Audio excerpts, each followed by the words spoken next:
My name is Bono, and I am a rock star.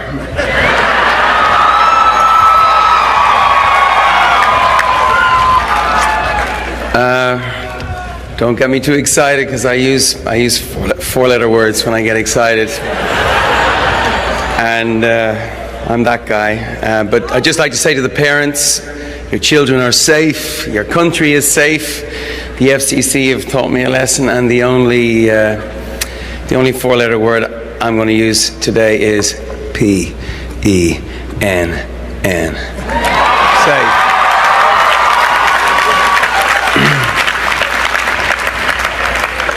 Actually, come to think of it, Bono is a four-letter word. The whole business of obscenity, I don't think there's anything certainly more unseemly than the sight of a rock star in academic robes. It's a bit like when people put their King Charles Spaniels in little tartan sweats and hats. It's not natural.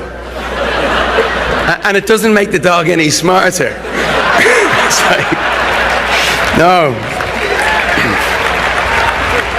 It's true, we were here before with you two, and I would like to thank them for giving me a great life as well as you. I got a great rock and roll band that normally stand at the back when I'm talking to thousands of people in a football stadium.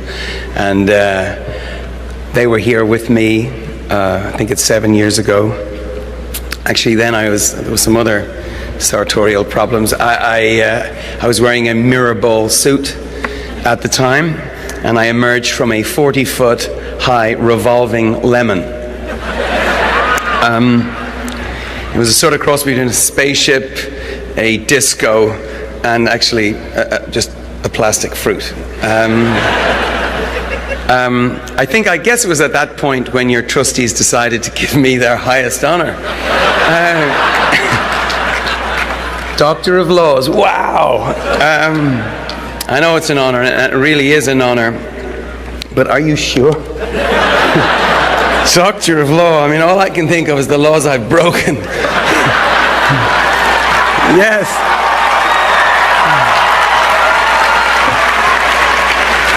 Laws of nature, laws of physics, laws of the Commonwealth of Pennsylvania.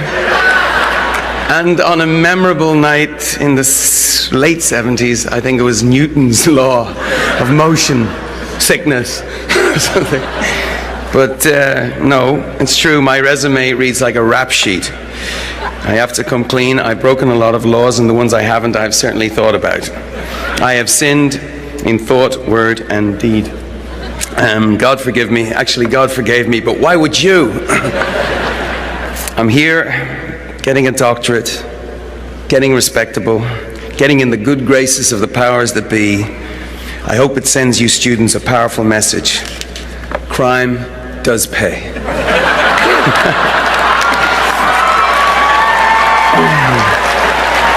So I humbly accept the honor, keeping in mind the words of a British playwright, John Mortimer it was, no brilliance is needed in the law, nothing but common sense and relatively clean fingernails. Well, at best, I've got one of the two of those. But no, I never went to college. I've slept in some strange places, but the library wasn't one of them. I studied rock and roll, and I grew up in Dublin in the 70s. Music was an alarm bell for me. It woke me up to the world. I was 17 when I first saw The Clash, and it just sounded like revolution. The Clash were like, this is a public service announcement with guitars. I was the kid in the crowds who took it at face value. Later I learned that a lot of the rebels were in it for the t-shirt. They'd wear the boots, but they wouldn't march. They'd smash bottles on their heads, but they wouldn't go to something more painful like a town hall meeting. By the way, I felt like that myself until recently. I didn't expect change to come so slow, so agonizingly slow. I didn't realize that the biggest obstacle to political and social progress wasn't the Freemasons or the establishment or the boot heel of whatever you consider the man to be. It was something much more subtle, as the provost just referred to, a combination of our own indifference and the Kafkaesque labyrinth of no's you encounter as people vanish down the corridors of bureaucracy. So that for better or worse, that was my education. I came away with a clear sense of the difference music could make in my own life, in other people's lives, if I did my job right, which, if you're a singer in a rock band, means avoiding the obvious pitfalls, like, say, a mullet hairdo. If anyone here doesn't know what a mullet is, by the way, your education is certainly not complete. I'd ask for your money back. For a lead singer like me, a mullet is, I would suggest, arguably more dangerous than a drug problem. Yes, I had a mullet in the 80s. Now, this is the point where the members of the faculty start smiling uncomfortably and thinking maybe they should have offered me the honorary bachelor's degree. Instead of the full-blown, he should have been the bachelor's one. He's talking about mullets and stuff. And look, if they're asking what on earth I'm doing here, I think it's a fair question. What am I doing here? And more to the point, what are you doing here? Because if you don't mind me saying so, this is a strange ending to an Ivy League education. 4 years in these historic halls thinking great thoughts, and now you're sitting in a stadium better suited for football, listening to an Irish rock star give a speech that is so far mostly about himself. What are you doing here? Actually, I saw something in the paper last week about Kermit the Frog giving a commencement address somewhere. One of the students was complaining, I worked my ass off for 4 years to be addressed by a sock.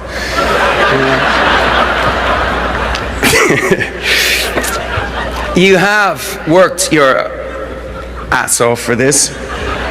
For 4 years you've been buying, trading, and selling everything you've got in this marketplace of ideas. The intellectual hustle.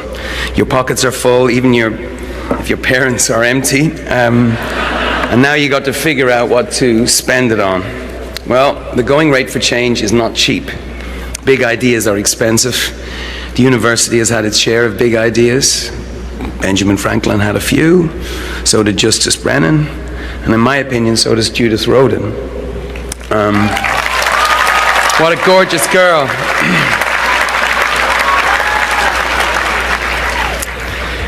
They all knew that if you're going to be good at your word, if you're going to live up to your ideals and your education, it's going to cost you. So my question, I suppose, is, what's the big idea? What's your big idea? What are you willing to spend your moral capital, your intellectual capital, your cash, your sweat, equity in pursuing outside of the walls of the University of Pennsylvania? There's a really great, truly great Irish poet. His name is Brendan Kennelly. And he has this epic poem. It's called The Book of Judas. And there's a line in that poem that never leaves my mind. It says, if you want to serve the age, betray it. What does that mean, to betray the age? Well, to me, betraying the age means exposing its conceits, its foibles, its phony moral certitudes. It means telling the secrets of the age and facing harsher truths. Every age has its massive moral blind spots. We might not see them, but our children will. Slavery was one of them, and the people who best served that age were the ones who called it as it was, which was ungodly and inhuman. Ben Franklin called it when he became president of the Pennsylvania Abolition Society. Segregation, there was another one. America sees this now, but it took a civil rights movement to betray their age. And 50 years ago, the U.S. Supreme Court betrayed the age. May 17, 1954, it says here, Brown versus Board of Education came down and put the lie to the idea that separate can ever really be equal. Amen to that.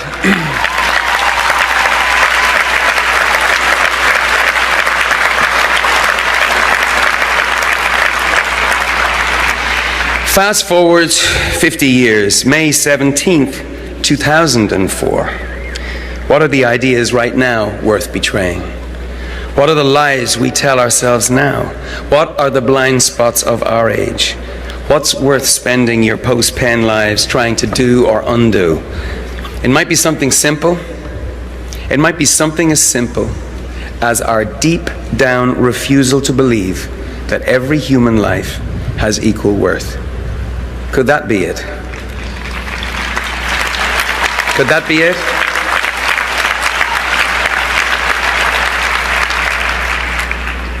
Each of you will probably have your own answer, but for me that is it. And for me, the proving ground has been Africa.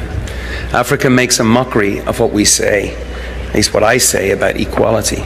It questions our pieties and our commitments, because there's no way to look at what's happening over there and its effect on all of us and conclude that we actually consider Africans as our equal before God. There is no chance.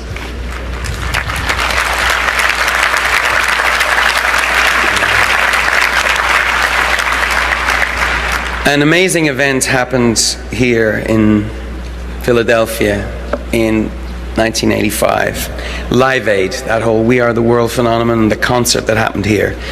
Well, after that concert, I went to Ethiopia with my wife, Ali. We were there for a month. And an extraordinary thing happened to me. We used to wake up in the morning and the mist would be lifting. We'd see thousands and thousands of people who'd been walking all night and to our food station where we were working. And one man I was standing outside talking to the translator, this beautiful boy, and he was saying to me in Amharic, I guess it was, I was saying, I can't understand what he's saying. And this nurse who spoke English and Amharic said to me, he's saying, will you take his son? He's saying, please take his son. He would be a great son for you. And I was looking puzzled, and he said, you must take my son, because if you don't take my son will surely die. If you take him, he will go back to where he is and get an education. Probably like the ones we're talking about today. And of course I said, I had to say no, that was the rules there. And I walked away from that, and I've never really walked away from it. But I think about that boy and that man. And that's when I started this journey that's brought me here into this stadium. Because at that moment, I became the worst scourge on God's green earth, a rock star with a cause. Crikey. Except it isn't a cause. 7,000 Africans dying every day of preventable, treatable disease like AIDS. That's not a cause. That's an emergency. And when the disease gets out of control because most of the population live on less than $1 a day, that's not a cause. That's an emergency. And when resentment builds because of unfair trade rules and the burden of unfair debts, that are debts, by the way, that keep Africans poor, that's not a cause. That's an emergency.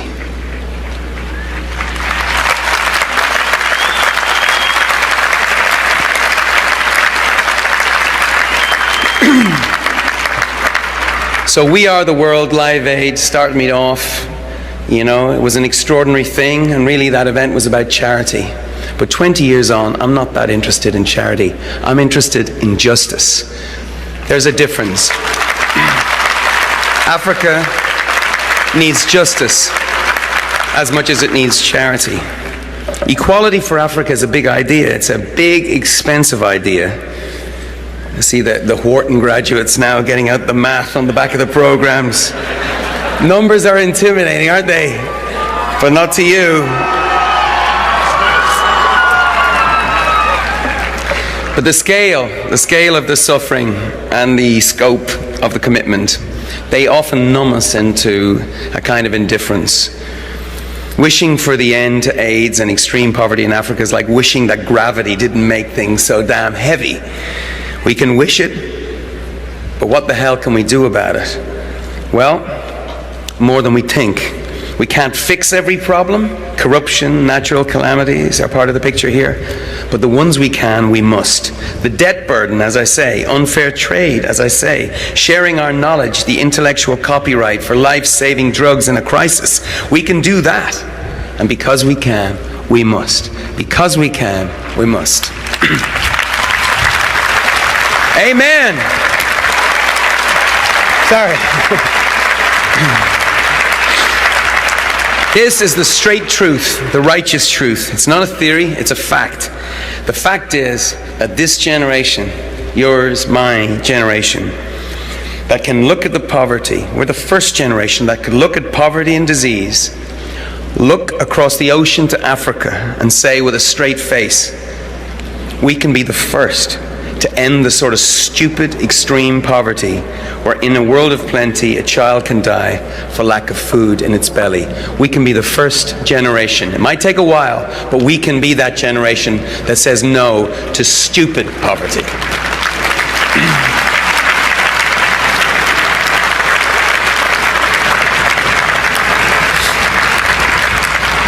It's a fact. It's a fact. The economists confirm it. It's an expensive fact, but cheaper than, say, the Marshall Plan that saved Europe from communism and fascism. And cheaper, I would argue, than fighting wave after wave of terrorism's new recruits. That's the economics department over there. Very good. It's a fact, so why aren't we pumping our fists in the air and cheering about it? Well, probably because when we admit we can do something about it, we've got to do something about it. For the first time in history, we have the know-how, we have the cash, we have the life-saving drugs, but do we have the will? Yesterday, here in Philadelphia, at the Liberty Bell, I met a lot of Americans who do have the will. From are you here? There's the 3 million of them over there. From arch-religious conservatives to young secular radicals. I just got an incredible, overpowering sense that this was possible yesterday. We're calling it the One Campaign, to put an end to AIDS and extreme poverty in Africa. They believe we can do it. So do I. I really, really do believe it. And I just want you to know, I think this is obvious, but I'm not really going in for the warm, fuzzy feeling thing. I'm not a hippie. I do not have flowers in my hair. I come from punk rock, all right? The Clash wore army boots, not Birkenstocks, all right? I believe America can do this. I believe that this generation can do this. In fact, I want to hear an argument about why we shouldn't. I know idealism is not playing on the radio right now. You don't see it on TV. Irony is on heavy rotation. The knowingness, the smirk, the tired joke. I've tried them all out. But I'll tell you this, outside of this campus and even inside it, idealism is under siege, beset by materialism, narcissism, and all the other isms of indifference. Bagism, shagism, ragism, thatism, graduatism, jismism, I don't know. Where's John Lennon when you need him? But I don't want to make you cop to idealism, not in front of your parents or your younger siblings. But what about Americanism? Will you cop to that at least? It's not everywhere in fashion these days, Americanism. Not very big in Europe, truth be told. No less on Ivy League college campuses. But it all depends on your definition of Americanism. Me, I'm in love with this country called America.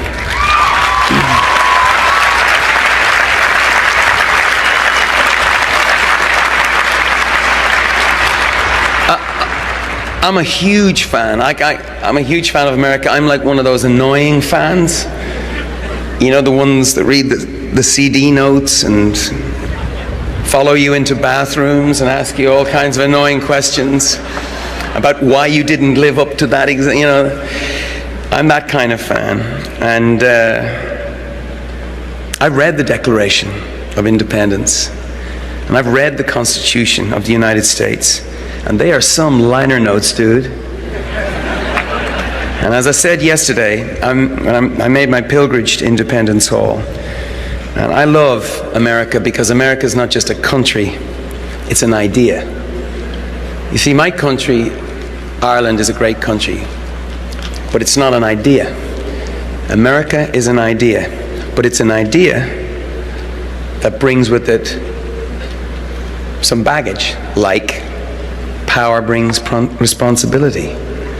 It's an idea that brings with it equality, but equality, even though it's the highest calling, is the hardest to reach. The idea that anything is possible, that's one of the reasons why I'm a fan of America. It's like, hey, look, there's the moon up there. Let's take a walk on it. Bring back a piece of it. That's the kind of America that I'm a fan of. And in 1971, actually no, in 1771, not great for glam rock that year, but your founder, Mr. Franklin, spent 3 months in Ireland and Scotland to look at the relationship they had with England and see whether this could be a model for America. Whether America should follow their example and remain a part of the British Empire. Franklin was deeply, deeply distressed by what he saw. In Ireland, he saw how England had put a stranglehold on Irish trade, how absentee English landlords exploited Irish tenant farmers, and how those farmers, in Franklin's words, lived in wretched hovels of mud and straw, were clothed in rags, and subsisted chiefly on potatoes. Not exactly the American dream. So instead of Ireland becoming a model for America, America became a model for Ireland in our own struggle for independence. And when the potatoes ran out, millions of Irish men, women, and children packed their bags, got on a boat, and showed up right here. And we're still doing it. We're not even starving anymore. Loads of potatoes. In fact, if there's any Irish out there, I've breaking news from Dublin.